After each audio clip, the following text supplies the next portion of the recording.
금방이라도 꽃이 필 것 같은 살랑살랑 봄바람이 부는 계절에 베드로전서 4장 1절에서 6절을 통해서 남은 시간 어떻게 사시겠습니까?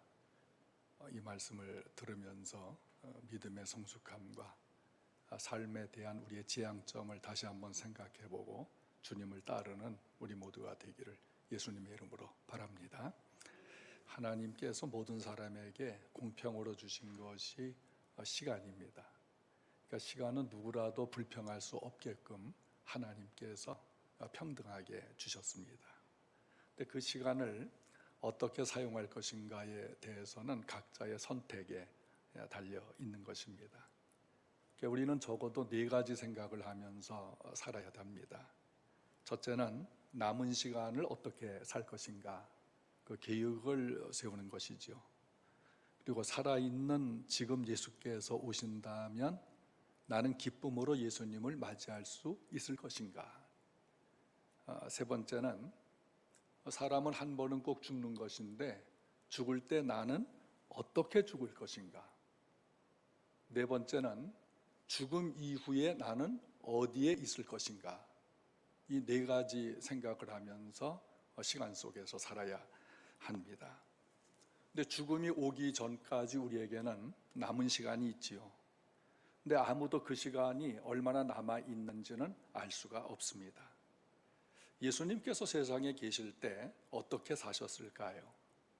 1절을 보시면 그리스도께서 이미 고난을 받으셨으니 너희도 같은 마음으로 갑옷을 삼으라. 이는 육체의 고난을 받은 자는 죄를 그쳤음이니라. 예수께서 이미 고난을 받으셨다는 것은 예수님이 우리와 똑같이 시험, 고난, 고통을 당하신 것이에요. 예수님께서 가난한 집에 태어나셨어요. 식구도 많았습니다. 가끔씩 끼니가 없어서 굶는 때도 종종 있었습니다. 그 목수일을 돕는 노동을 하며 청소년기를 각박한 환경에서 보내셨습니다. 가난을 아시는 예수님, 굶주림을 아시는 예수님, 그 사람들의 고의적인 멸시, 조롱, 배신, 슬픔, 죽음의 고통을 아시기에 우리가 예수님께 나아가는데 거리감이 없습니다. 감정적으로 통하는 것이지요. 예수님은 많은 사람들이 따라올 때마다 연민의 정, 불쌍히 여기는 마음과 눈으로 그들을 바라보시면서 처지를 공감하셨습니다. 그러니까 모든 고통을 다 맛보셨기에 병든 이들을 공감을 하시고 가난한 자들도 공감해 주시고 고통받는 이들과 공감을 하고 낮은 자들과 공감하고 죽음을 맞이한 가정에 같이 우시고 슬퍼하면서 공감을 하고 감정적으로 공감을 해 주셨어요. 그 사람이 감정이 서로 통하면은 가까워질 수가 있지요. 예수 믿으면 번영한다, 성공한다, 부자 된다, 건강하다, 장수하다, 그런 것들이 성도들의 권리라고 가르치는 교회들도 있습니다. 우리가 이 건강검진을 받지요. 건강검진을 받았을 때의 결과가 암으로 나타나는 사람도 있습니다. 그런 사람의 이야기를 들을 때에 건강검진을 받는 사람은 두려움을 가져요. 나도 혹시 그런 몹쓸병에 걸리지는 않았을까 불안해합니다. 그런데 깨끗합니다. 이런 의사의 소견을 들을 때 나는 건강하다. 누구처럼 암에 걸리지 않았다. 지금까지 지내온 것 하나님의 은혜다. 이런 고백을 할 수가 있습니다. 그런데 암 선고를 받은 사람도 그 고난 속에서 지금까지 지내온 것 하나님의 은혜라고 감사하며 찬양하며 삽니다. 다 똑같은 시간 속에서 고난에도 감사할 수 있고 고난이 없어도 하나님의 은혜일 수가 있는 겁니다. 우리 예수 믿는 모든 사람들은 하나님의 감사와 은혜 속에서 남은 시간을 보낼 수 있기를 바랍니다. 주님은 고난받는 자와도 공감을 해주시고 고난이 없는 사람과도 공감을 해주셔요. 그것 때문에 더 가까워질 수가 있는 것입니다. 그런데 예수님께서 하나님이시잖아요. 하나님의 아들 예수님을 소생에 보내셨을 때 예수께서 여러분 나를 따라오세요. 근데 그냥 따라오지 말고 자기를 부인하고 자기 십자가를 지고 나를 따라오세요 라고 말씀하셨습니다. 그 십자가를 진다 고난이지요. 자기를 부인하는 것 굉장한 고통입니다. 그 사순절 기간을 우리가 보내고 있는데 사순절은 예수님의 십자가 고난을 묵상하는 기간인 것입니다. 십자가 자체가 고난이 아니겠습니까? 십자가를 부정하면 자기를 부인할 수가 없습니다. 예수님은 우리 죄를 위해 십자가에 못 박혔어요. 손과 발이 박혔어요. 뼈까지 꿰뚫는 고통을 받으셨어요. 제자 중에 한 사람 가룟 유다는 예수님을 배반했어요. 베드로도 예수님을 모른다고 부인을 했어요. 예수님으로부터 기적을 맛보고 병 고침을 경험을 하고 떡을 먹었던 수많은 사람들이 예수님을 배척했습니다. 베드로는 자신의 부끄러운 과거를 해결을 하면서 너희도 공격해 오는 적이 있을 때 예수를 부인하는 일이 없도록 갑옷을 입으세요라고 권면하고 있습니다. 갑옷은 군인들이 전투가 있을 때 입는 방탄복과 같은 것입니다. 그 방탄복은 총알이 뚫을 수가 없지요. 제사함받은 성도들은 방탄조끼를 입으면 총알이 뚫지 못하는 것과 같이 죄의 유혹을 받을 때 예수님을 믿음을 계속해서 드러내면 유혹과 권세가 나를 지배하지 못하는 방탄이 되어지는 것입니다. 그래서 죄를 짓지 않고 영광을 돌릴 수가 있게 되는 거예요. 우리의 싸움은 전투기나 미사일이나 대포나 총이나 칼이나 탱크로 싸우는 것이 아닙니다. 죄의 유혹은 시험, 거짓, 불의, 욕망, 미혹하는 악한 영들과 싸우는 영적인 전투입니다.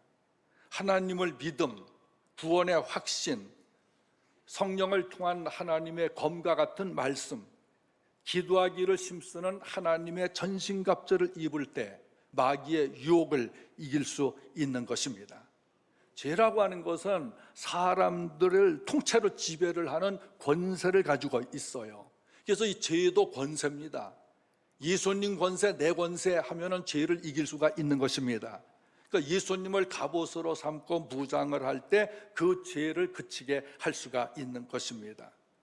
죄의 유혹을 받을 때 예수님을 생각하십시오. 예수님 생각하는 사람이 죄를 지을 수가 있을까요? 예수님을 생각하지 않고 죄로 얻어지는 이익이나 쾌락에 내 마음이 더 가고 생각하기 때문에 죄를 짓는 것입니다. 예수님 우리에게 바라는 삶은 거룩입니다. 2절에 그 후로는 다시 사람의 정욕을 따르지 않고 하나님의 뜻을 따라 육체 남은 때를 살게 하려 함이라. 그 삶의 목표가 죄를 중단시키고 예수님을 따르는 것이에요.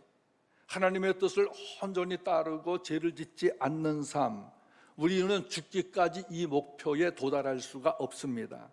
3절에서 알려주는 음란, 정욕, 이 성적인 욕구와 그와 관련된 무절제하고 무질서한 죄악들, 이런 정욕이 우리 마음속으로부터 일어나 음란한 행위로 드러나게 되는 것입니다. 술 취함과 방탕과 향락은 술과 관련된 죄악들이에요. 술은 마셔도 만족할 줄을 몰라요. 만취 상태에 이르게 될 때 난동을 부리고 짐승만도 못한 상태가 되어서 즐기는 것입니다. 그 음란과 정욕, 술 취함과 방탕, 향락을 인생의 최고의 재미와 즐거움, 목적으로 생각하는 것입니다. 3절에 무법한 우상 숭배는 창조주 하나님이 아닌 피조물을 숭배하고 어떤 물건, 사람, 사업, 취미를 더 사랑해서 우선순위로 하고 세상 풍속을 쫓는 것을 말하는 것입니다. 크리스마스와 추수감사절 축제를 할로윈이라고 하는 축제로 변화시킵니다. 귀신들의 노름이라고 하는 것이지요. 이처럼 귀신의 축제를 즐기려고 하는 사람들이 거룩한 삶을 저해하고 있는 것입니다. 세상은 이미 코로나보다 무서운 죄악의 균에 감염이 돼서 죄의 권세 아래 지배를 받으며 죄가 주장하는 대로 놀아나고 있습니다. 따라서 이런 죄를 짓지 않는 이들을 이상히 여겨요. 불신자들은 그리스도인들이 남다른 도덕적으로 옳고 그른 것을 분별하며 사는 것을 못마땅하게 여기고 있습니다. 교인들은 자기들과 무언가 다른 것이 있어야 한다고 생각은 하면서도 자기들 습관대로 어울리지 않으면 비방하고 불편해하는 것입니다. 그래서 4절에 이러므로 너희가 그들과 함께 그런 방탕에 다름질하지 아니하는 것을 그들이 이상히 여겨 비방하나. 멀쩡한 사람도 술 취하면 전혀 딴 사람으로 변합니다. 술 취하기 전에는 양 같아요. 술을 취하면 들이받는 염소 같아요. 음주와 흡연이 수많은 질병과 죄와 사고를 유발한다고 학적으로 증명되었지만 정부는 술과 담배를 더 많이 만들어낼 뿐만 아니라 다른 한편 금주와 금연 운동을 펴면서 국민의 건강을 위하는 척하는 위선을 계속 행하고 있습니다. 교회가 비방받는 중요한 이유는 정부와 국민들이 짓는 죄에 동조하지 않고 반발하고 있기 때문인 것입니다. 낙태, 동성애, 에이즈, 술, 담배, 마약, 살인, 음행, 거짓, 불의, 우상숭배, 도둑질, 부모에 대한 불효, 가정 파탄, 스승에 대한 비난, 권세자들의 탈선, 이런 죄악들에 대해서 교회는 지적을 하지요. 바로잡으려고 할 때 세상은 차별한다고 하면서 비난하는 것입니다. 불신자들은 교회의 약간의 잘못에 큰 비난을 가하면서도 자신들의 죄를 입증을 하면은 불같이 달려들어 분개하고 교회를 중상하기도 하고 정치인들을 설득해서 법을 만들어 자기들 죄악의 행위를 정당화하고 법을 만들어서 죄 짓는 자들을 옳다고 인정하게 되는 것입니다. 우리가 예수님을 믿고 변했을 때 이전의 음란과 쾌락, 술 취함으로 함께 동조했던 친구들과 이웃들은 급진적으로 변한 여러분의 모습을 보고 놀라워하면서 비난을 해요. 교회 다니더니 너 참 재미없는 인생이 되었구나. 너가 이상하게 되었구나. 내가 교회에 미쳤구나, 예수에 미쳤구나 할 것입니다. 죄인들은 자신들과 같이 죄 짓는 공범을 좋아합니다. 함께 음란하고 방탕하고 술 취하기를 원하는 것입니다. 근데 그랬던 친구가 예수를 믿고 갑자기 변했어요. 자기들과 함께 하지 않는 것을 보고 놀라워하면서 속으로는 그래, 예수 믿으면 저렇게 변해야지 하는 약간의 생각은 갖고 있지만 자신들과 어울리지 않고 있으니까 미쳤다고 하는 것이에요. 그리스도인이 그런 소리 듣는 것은 당연한 것입니다. 쾌락에 미치고 음란에 미치고 돈에 미치고 대상이 다를 뿐이죠. 미쳐 돌아가는 세상에서 누군가는 바르게 미친 사람도 있어야 되지 않겠습니까? 창세기 5장 24절에 에녹은 300년을 하나님께 미쳐 하나님을 위해 동행을 하다가 세상에 남아있지 않고 하나님께서 하늘로 올라가게 하였습니다. 그는 300년 동안 하나님께 미쳐 살았다는 것이죠. 창세기 6장 9절에 노아는 하나님께 미쳐 살다가 의인이라 칭함받으며 홍수 심판에서 방주를 만들어 살아남아 인류의 새로운 조상이 되어진 것입니다. 사도행전 26장 24절에 바울이 예수님을 베스도 총독이란 사람에게 전했을 때 바울아, 내가 공부를 너무 많이 하더니 내 학문이 너를 미치게 했구나. 바울 보고 미쳤다는 거예요. 바울은 아닙니다, 총독님. 내가 미쳤어도 바르게 미친 것입니다. 당신도 나와 같이 예수께 미치기를 바랍니다 라며 담대하게 말을 했습니다. 그런데요, 마가복음 3장 21절 보면 사람들이 예수님을 보고도 미쳤다 그랬어요. 예수님의 형제들이 와서 형님이 미쳤네. 예수가 미쳤다는 소문이 삽시간에 퍼져 수많은 사람들이 예수 미친놈이라고 욕을 했습니다. 예수님께서 능력이 없어서 그들을 제압하지 못하셨을까요? 예수님이 기적과 표적을 행하신 것은 큰 군대로도 당해낼 수 없는 엄청난 능력이었던 것입니다. 그러므로 예수께 믿었다고 하는 것은 고난에도 감사할 수 있다는 사람입니다. 저 사람은 예수께 미쳤어. 근데 그 사람의 삶을 보니까 너무 궁핍하고 가난하고 병들고 마치 하박국 3장에 나타난 것처럼 외양간에는 소도 없고 포도나무에는 열매도 없고 지갑에는 돈 한 푼 없고 카드를 긁었더니 금지를 당했고 은행에 한 푼 저축해 놓은 것도 다 찾아 쓰고 아주 궁핍하게 된 이런 사람들을 말해요. 우리는 이런 사람들을 볼 때에 또는 중환병에 걸린 사람들을 볼 때에 내가 저 사람같이 되지 않은 것에 대해서 나는 감사하다. 저 사람처럼 가난하지 않아서 감사하다. 저 사람처럼 고난을 당하지 않게 돼서 감사하다. 그래서 지금까지 지내온 것 하나님의 크신 은혜라는 찬송을 마음 놓고 두 손 들어 부를 수가 있습니다. 그런데 하박국 선지자가 없어도 이거는 은혜가 아니잖아요. 은혜 받은 사람은 있어야 될 것이 있어야 은혜라고 하는데 아무것도 없는데 그것을 나의 은혜라고 외치고 있었던 그 힘은 어디서 나왔던 것일까요? 여호와는 나의 힘이시라. 여호와는 나의 은혜이십니다. 이 믿음, 이 고백 속에서 나왔던 것입니다. 그러므로 고난을 당하는 어떤 사람에 대해서 중병 검사를 통해서 질고를 선고받은 사람에 대해서 우리가 어떻게 예수를 믿었길래 저러지? 저 사람이 뭘 잘못했기에 저러지? 판단하면 아니 됩니다. 고난 속에서 받는 은혜, 가시 속에서 받는 은혜, 어려움 속에서 받는 은혜, 여호와는 나의 힘이시라. 그 은혜가 있기 때문인 것입니다. 우리가 죄와 허물로 죽은 그들의 죄에 참여하지 않는 대신에 잃은 양을 찾기에 인내하며 복음을 전하면서 전도하는 사명을 우리가 숨쉬는 동안에 하나님께서 주신 것입니다. 사람들은 아직도 시간이 많이 남았다고 생각을 합니다. 지금 그렇게 살지 않아도 기회는 얼마든지 있다고 생각하고 있는 것입니다. 사람들은 시간을 보냄에 있어서 아직도 시간이 충분히 있어. 그래서 미루는 것입니다. 선한 일을 미뤄요. 예배를 미뤄요. 기도를 미뤄요. 말씀 훈련을 미룹니다. 성도의 교제를 미뤄요. 봉사를 미뤄요. 오늘 할 일을 내일로 미루지 말라. 유명한 사람의 말도 있지만 시간이 많이 남았다는 생각 때문에 계속해서 미루고 있습니다. 그래서 다음에 하지, 내일 하지. 그러다가 덜컥 죽임을 맞이한다면 어떻게 될까요?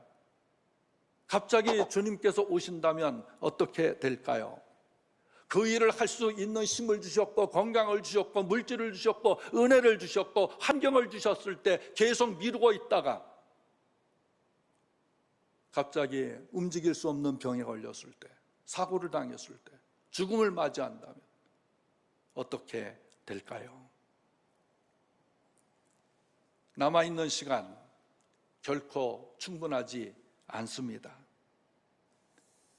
일주일에 1시간 예배하는 것, 봉사하는 것, 헌신하는 것, 다음으로 미루지 마시기를 바랍니다. 여러분 시간이 충분히 남았다고 생각하십니까? 여러분 인생의 길이를 마음대로 내가 조절할 수 있는 것입니까?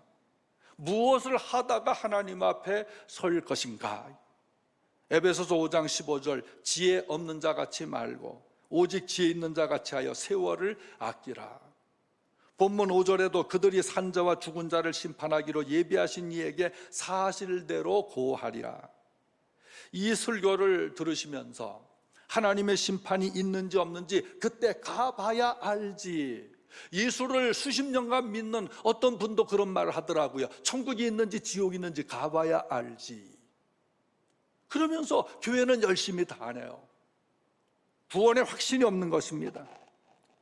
그때 가봐야 알지 하면서 준비를 안 해도 할 수가 없지만, 저는 분명히 하나님의 심판이 있다고 선언합니다. 성경이 그렇게 말합니다. 불심판이 있습니다. 모든 사람이 주 앞에 서게 되는 것입니다. 로마서 14장 11절, 모든 혀가 하나님께 자백하리라. 이러므로 우리 각 사람이 자기를 하나님께 직고하리라. 만물이 벌거벗은 것 같이 다 드러나게 될 것이다.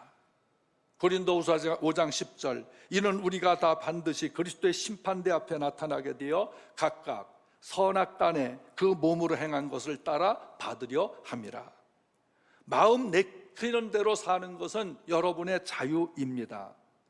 내 마음대로 내 인생 내가 주도해서 사는 것은 여러분의 선택인 것입니다. 그런데 하나님의 심판대 앞에 설 것을 명심하십시오. 예수님은 너희는 먼저 그의 나라와 그의 의를 구하라고 말씀하십니다. 마태복음 4장에 예수님께서 광야에서 40일 밤낮 금식을 하시고 난 이후 사탄이 와서, 예수야, 만일 내가 하나님의 아들이라면 이 돌 가지고 떡을 만들어 먹는 게 좋지 않겠냐? 내 배고픔을 면해봐라. 돈의 유혹, 먹는 것의 유혹, 경제 유혹을 했던 것입니다. 이 시험에서 함정이 무엇일까요? 먼저 먹어야 할 것인가? 내가 배고프고 금식기도 한 이후에 먼저 먹어야 할 것이 무엇인가 선택하라고 하는 것입니다. 굶주렸으니까 돌로 떡을 만들어 먹는 것이 좋지 않느냐는 겁니다. 마귀도 예수님의 능력을 알고 있어요. 예수 정도라면 돌 가지고 떡 만드는 것쯤은 문제가 아닌 것을 알고 있는 것입니다. 그런데 이것이 별것 아닌 것 같지만, 하나님 나라와 의를 먼저 구하느냐, 마귀의 속삭임대로 먼저 먹을 것과 입을 것을 구하는 경제 문제를 해결해야 될 것이냐, 하나님이 우선이냐 물질이 우선이냐, 이 믿음을 가늠할 수 있는 큰 차이가 여기에 드러나는 것입니다. 여러분 가운데는 하나님 앞에서나 또는 사람들 앞에서 무엇을 하겠다고 약속을 하고 서원한 이들도 있을 것입니다. 어떻게 실천하고 있습니까? 제가 목회를 하던 어느 시점 초기에 어떤 성도가 저에게 찾아와서 갑자기 자기가 요 춘천 어느 시내 빌딩을 갖고 있는데 목사님께 그 빌딩 한 칸을 드리겠다고 얘기를 했습니다. 또 어떤 분은 갑자기 찾아오더니 어디 있는 산을 주겠다고 얘기를 했습니다.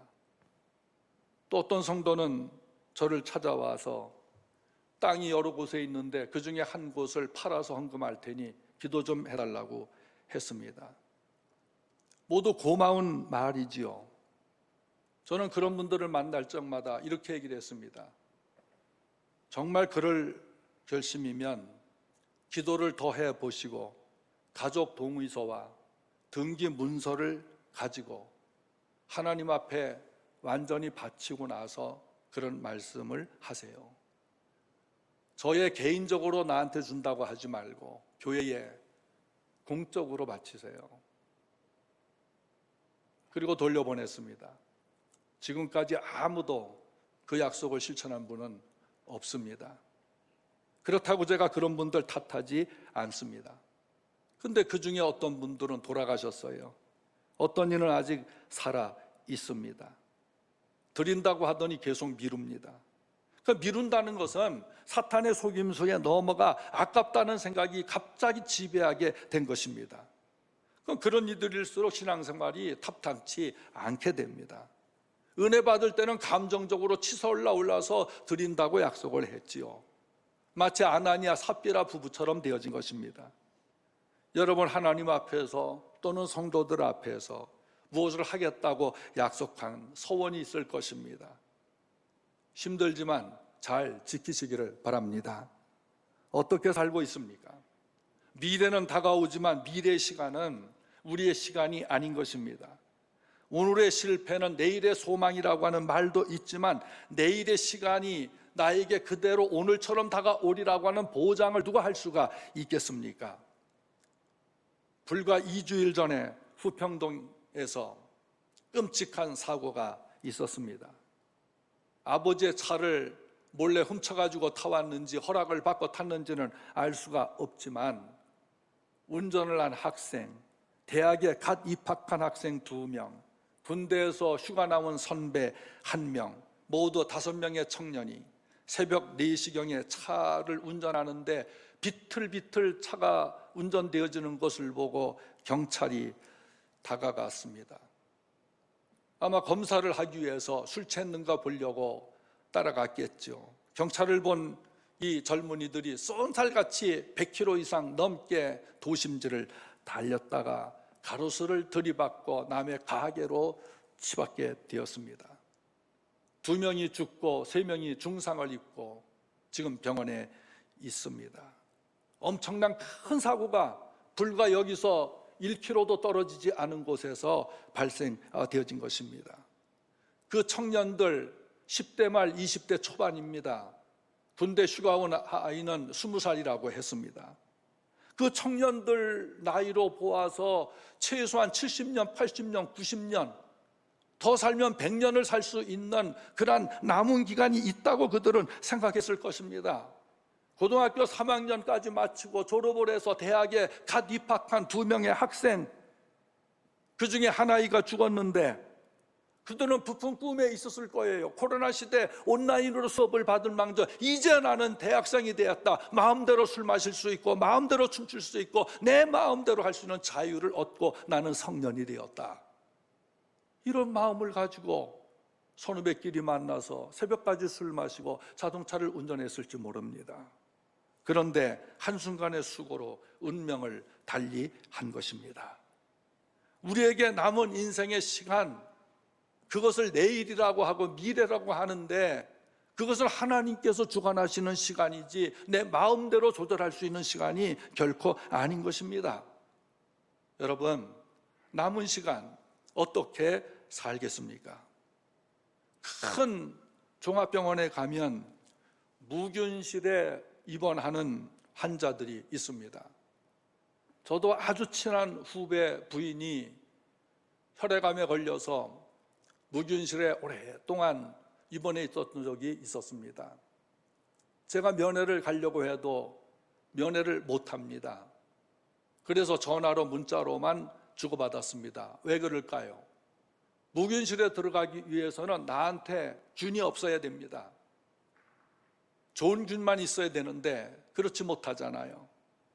무균실은 어떤 병균도 침범할 수 없게 만든 곳입니다. 그러니까 무균실에 있는 사람은 나쁜 균이 없으므로 다른 균에 감염되지 않습니다. 죄라고 하는 것은 악성균과 같은 것입니다. 이 균에 감염되지 않으려면 죄가 없는 무균실 같은 사람 안에 있어야 하는 것입니다. 요한일서 2장 8절, 자녀들아 이제 그의 안에 거하라.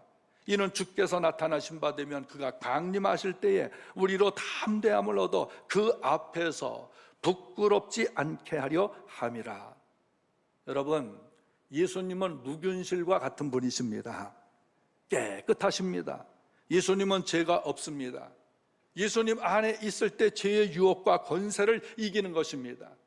죄의 값은 사망인데 예수 안에 있으면 사망을 이깁니다.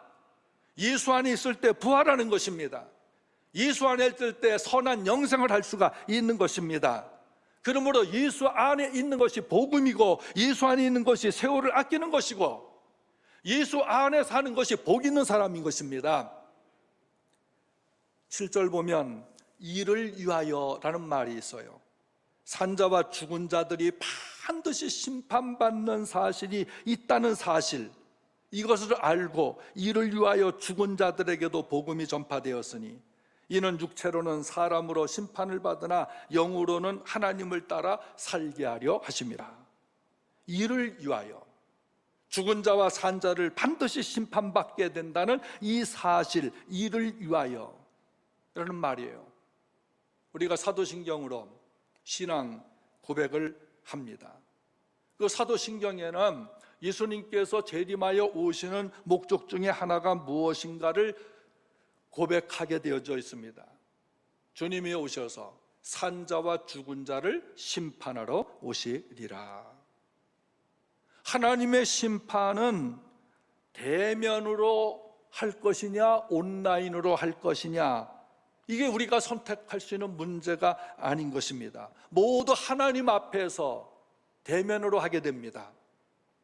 코로나가 온 세계를 지배하도, 아니 코로나가 지구뿐만 아니라 우주를 지배한다 할지라도 하나님 앞에 서는, 그 심판대 앞에 서는 것은 대면으로 하게 되어지는 것입니다. 피할 수가 없지요.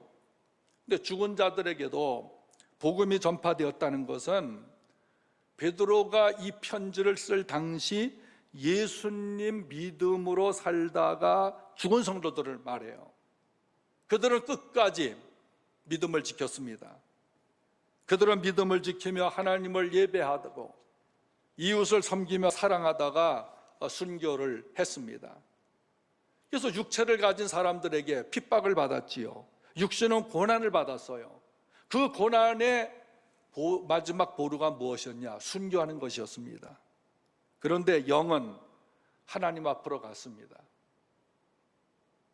잘하였다 충성된 종아, 상을 받았습니다. 그래서 천국의 삶을 누리고 있습니다. 이 복음이라고 하는 것은요, 죽은 자들에게는 전할 수가 없습니다. 육신이 살아있는 자들에게만 복음이 필요하고 전파되는 것입니다. 최후의 심판자는 하나님이셔요. 하나님을 두려워하고 사람을 두려워하지 말아야 합니다. 마태복음 10장 26절, 그런즉 그들을 두려워하지 말라. 감추인 것이 드러나지 않을 것이 없고 숨은 것이 알려지지 않을 것이 없느니라. 몸은 죽여도 영혼은 능히 죽이지 못하는 자들을 두려워하지 말고 오직 몸과 영혼을 능히 지옥에 멸하실 수 있는 이를 두려워하라. 그 몸과 영혼을 동시에 지옥에 집어넣을 수 있는 분이 누구셔요? 하나님밖에 없습니다. 따라서 우리가 바르게 신앙생활 함에도 불신자들이 조롱하고 핍박하고 욕을 하고 때로는 극한 상황에 들어가서 순교를 한다 할지라도 사람을 두려워하지 않기를 바랍니다. 사람의 소리에 너무 귀를 기울이지 마세요. 하나님의 소리에 귀를 기울이십시오. 마태복음 5장 11절, 나로 말미암아 너희를 욕하고 박해하고 거짓으로 너희를 거슬러 모든 악한 말을 할 때에 너희에게 복이 있나니 기뻐하고 즐거워하라. 하늘에서 너희의 상이 큼이라. 세상에는 왜곡하는 죄의 영향 때문에 죄의 거짓 종교들이 많이 있습니다. 근데 그들은 영적으로 죽은 자들이에요. 제가 초등학교 다닐 때 할머니 손에서 자라는 한 아이가 있었습니다. 그 아이는 지능이 좀 부족했어요. 어려서 그 영구치, 그 유치가 갈아질 때에 그 치아를 뽑아주지를 못해서 위엔니 아랫니가 두 줄씩 나 있는, 그래서 입을 벌리면 좀 흉악하게 보이는 그런 아이였습니다. 그리고 한쪽 발이 굳어져서 이거를 폈다 오므렸다 마음대로 할 수 없어서 늘 이런 모습으로, 또 한쪽은 가방을 든 모습으로 다녔습니다. 어수룩하죠. 부모 없이 시골에서 할머니 손에서 자라지요. 그러니까 다른 아이들이 그 아이의 어눌한 말, 걷는 모습, 또 팔이 한쪽 굳어 있으니까 걸을 때마다 이렇게 되는 그런 흉내를 내면서 놀린 것입니다. 요즘 말로 왕따를 한 것이죠. 어떤 때는 작은 돌멩이를 들어서 그 아이를 때리기도 했습니다. 그것을 본 할머니 마음이 어떨까요? 그 놀리는 아이들을 향해서 그 할머니께서 아이고, 애비 엄마 없이 큰 것만 해도 불쌍하지 않니? 너희들 그만 놀려라, 사이좋게 놀아라 하시면서 제 기억 속에 옛날 고구마 과자라고 하는 것이 있었는데, 그것을 큰 포대 고구마 과자 사셔서 한 줌씩 놀리는 아이들에게 과자를 사주면서 달랬습니다. 그러면 또 그때뿐이지요. 그럼 아이들이 또 놀리는 겁니다. 또 아이들은 과자 얻어먹는 재미로 그 할머니 손자를 놀렸던 것입니다.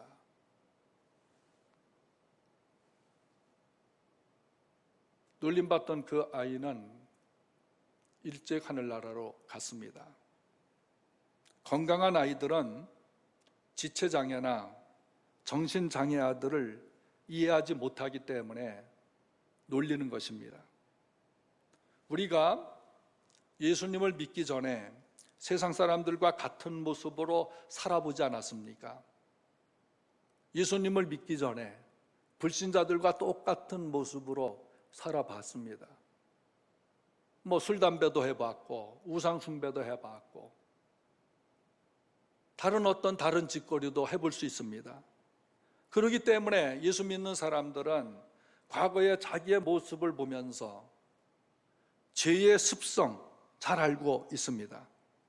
그렇지만 불신자들은 영적으로 죽은 자들이기에 성도들이 세상 풍속을 따르지 않고 바르게 사는 것을 이해하지를 못합니다. 마치 장애가 가진 사람들을 건강한 사람들이 이해할 수 없는 것처럼, 그러니까 건강한 사람들이 장애 학교를 자기 집 옆에 세운다면 반대를 하는 겁니다. 자기 집 아이가 그런 처지에 있을 때라도 반대할 수가 있을까요? 서울에 미랄 학교 세우는데 엄청난 세월이 걸렸습니다. 기독교 복음을 통해서 장애 아들을 돕는 교육을 해야 되겠다, 이 학교를 세우는데 그 주변 사람들이 집값 떨어진다고 몇 년 동안을 반대했었습니다. 겨우겨우 허락을 받아서 지금은 잘 운영되고 있습니다. 그렇다고 해서 우리가 불신자들과 담쌓고 상대하지 말아야 할까요? 6절에 보면 우리는 영으로 하나님을 따라 살게 하려 하심이라고 합니다. 하나님을 따라서 불신자들이 원하는 대로 살지 않고 또 주님을 따라 살면 조롱받고 비난과 핍박을 받게 될 것입니다. 그럼에도 우리는 영으로 하나님을 따라 살게 하려 하심이라고 하는 것은 불신자들이 그렇게 해도 도와주라는 겁니다. 사랑하라는 거예요.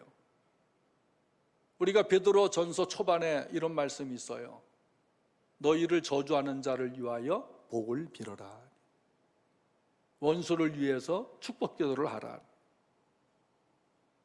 예수님을 전해서 영벌에 처해지는 심판을 그들이 받지 않도록 해야 하는 것입니다. 에스겔 33장 8절에 악인은 자기 죄악으로 죽으나 그에게 복음을 전하지 않는 책임은 너에게 묻겠다는 것입니다.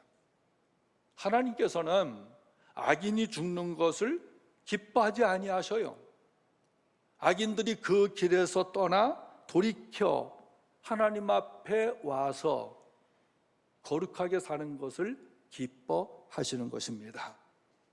그러면 우리가 악인들을 볼 때, 죄를 따라가는 사람들을 볼 때 그들을 함부로 비방할 수가 없습니다. 어떻게 기도해야 될까요? 그들이 돌이켜지기를, 주 안에 거하게 되기를, 여러분과 똑같이 예수님을 믿고 축복하는 사람이 되어지기를, 그걸 기도해야 합니다. 여러분, 남은 시간 어떻게 살겠습니까? 어려울 때 수많은 변명과 핑계거리가 우리 앞에 놓여져 있습니다. 그 중에 선택해서 나는 이것 때문에 못하고 저것 때문에 못하고 이것 때문에 못 오고 저것 때문에 다 할 수가 있습니다. 그러나 지금은 은혜 받을 날인 것입니다. 지금은 하나님을 예배하는 날입니다. 구원의 날입니다. 특별히 내일부터 캠퍼스 삼산 전도를 위해서 기도하는 날입니다. 예수님을 따라서 살 때인 것입니다. 내 남은 시간 어떻게 사시겠습니까? 기도합시다.